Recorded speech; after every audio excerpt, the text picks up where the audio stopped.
Hello, Code Nation. Welcome back to the Unit 4 playlist project. Today, our goal is to talk about how to use array methods to modify your array. So you have an array, so what? You have to change it and update it. We used for loops and iteration to modify the page. So let's go ahead and start by going over the do now.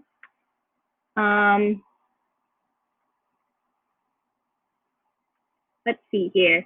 In our do now, we have an array called menu items with 1, 2, 3, 4 items in it. And we want to write a for of loop that appends each element of the array menu items to the unordered list with the class of menu. Let's say I didn't know how to do this. What would I do to start? I might Google it. I might say JavaScript for of loop and see what comes up. The first two resources that come up are going to be really helpful to you. The first one is MDN, and the second one is W3 Schools. Let's start with MDN and see what they have to say.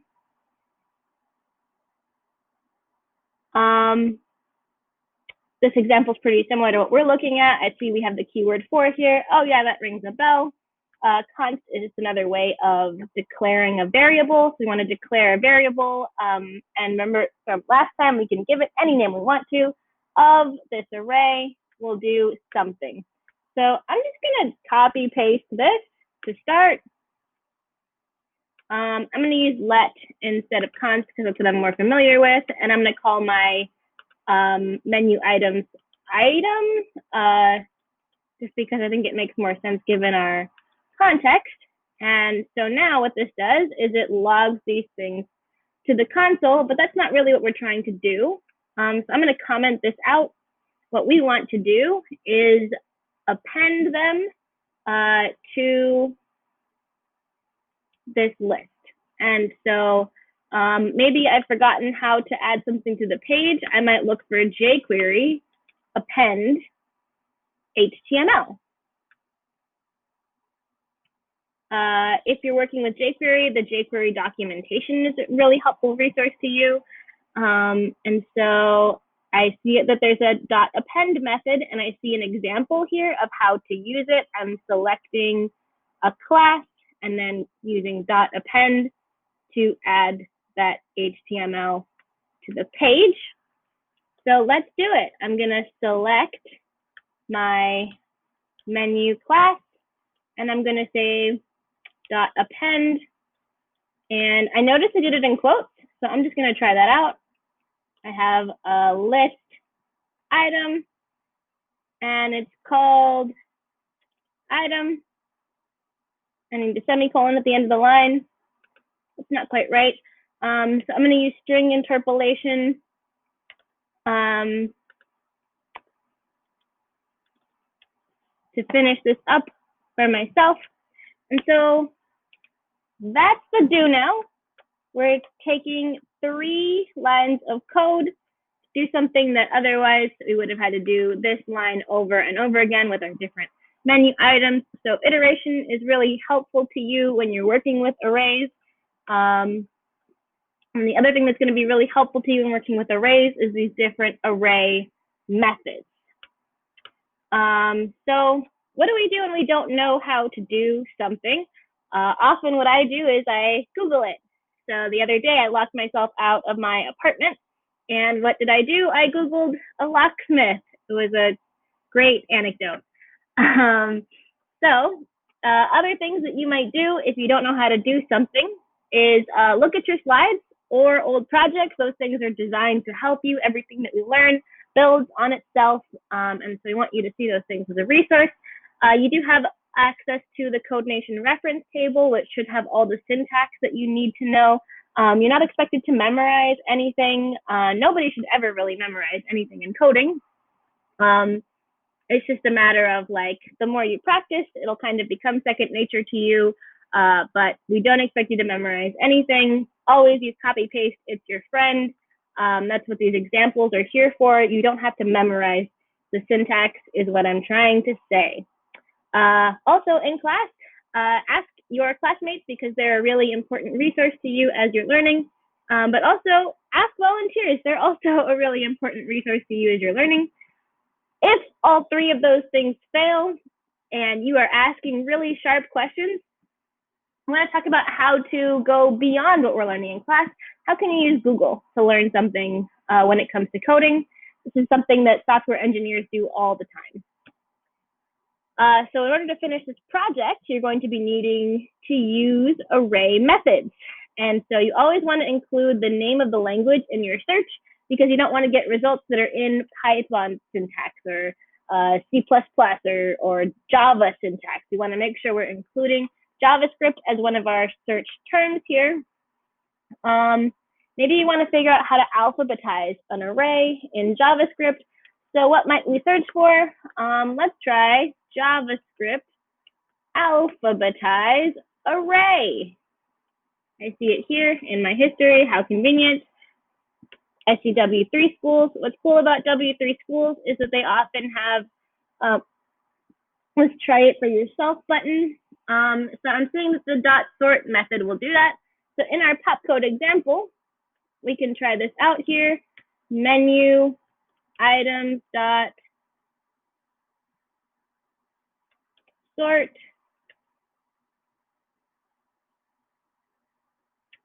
And now we have all of our items in alphabetical order.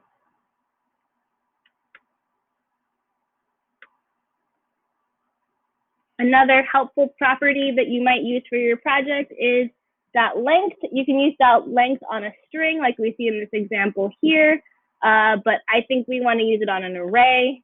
So I'm going to search for JavaScript array length.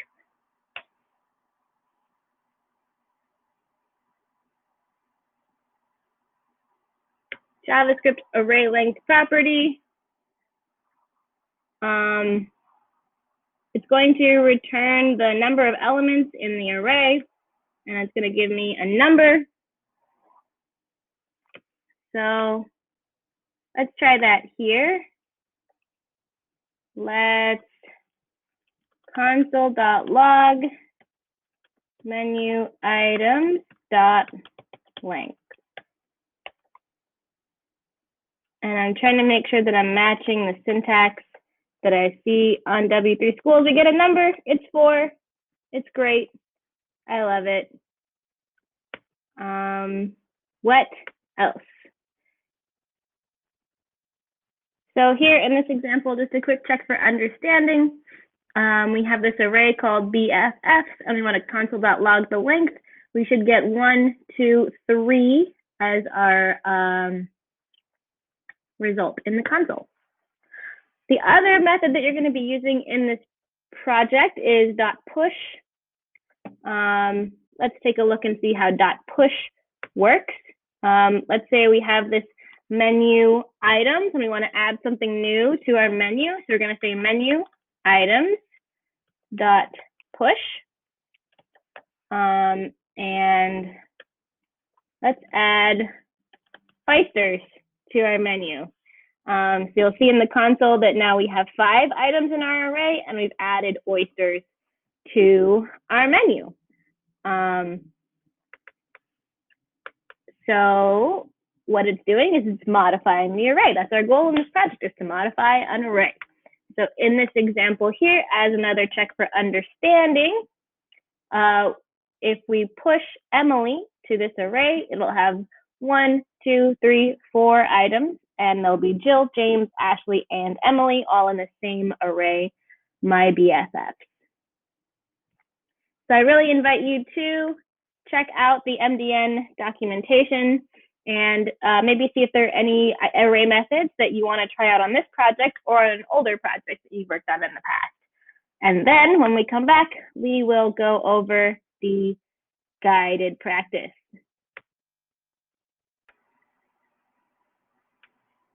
All right, welcome back. We're looking at the guided practice here. So we want an empty array outside the click handler to hold the guest names as they're entered. So that's what we have here on line 1 of the JavaScript.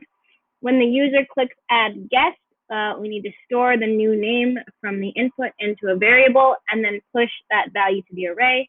I see we have this value here, but I don't see us pushing it to the array. So I'm going to add a comment here of push to array guest. And then we want to append the guest to the list on the page. And then we want a changing number of guests to appear in number of guests. So we're breaking this down into different parts here. The first part is we're going to push to the array. So we're going to have guest dot push guest. I want to check and make sure this works before I move on. It's always good to test your code before moving on to the next part, just to make sure each part is working. I'm going to console.log my array, which is called guest. So let's have some people at this party. I'm going to the party. I'm in the array. I'll invite my mom to the party. And now she's in the array. I clicked twice, an accident, and so I see she's in here twice.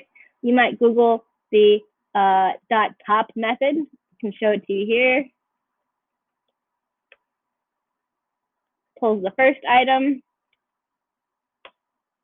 and now it's gone. That's an aside here. Let's get back to work. We want to append the guest to the list on the page. So now we're going to do that. If you get stuck on this, you can check the reference table, or you can Google jQuery append. I'm going to select the class guest list. And when I'm selecting a class, I use a period. I'm going to say dot append.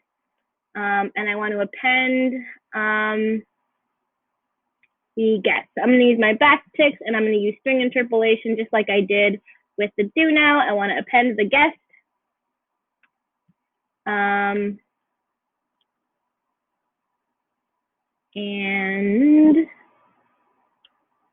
do it in a list. You could also instead use iteration here. Totally up to you. So now we're having the guest appear on the page. And again, I want to test this before I move on. So I'm at the party. My mom's at the party. My sister can come too. Everything seems to be working, so I can move on. I'm going to change the number of guests to appear in number of guests. So I want to select this number of guests tag here. The class, sorry.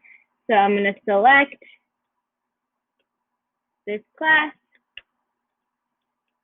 number of guests, and I'm going to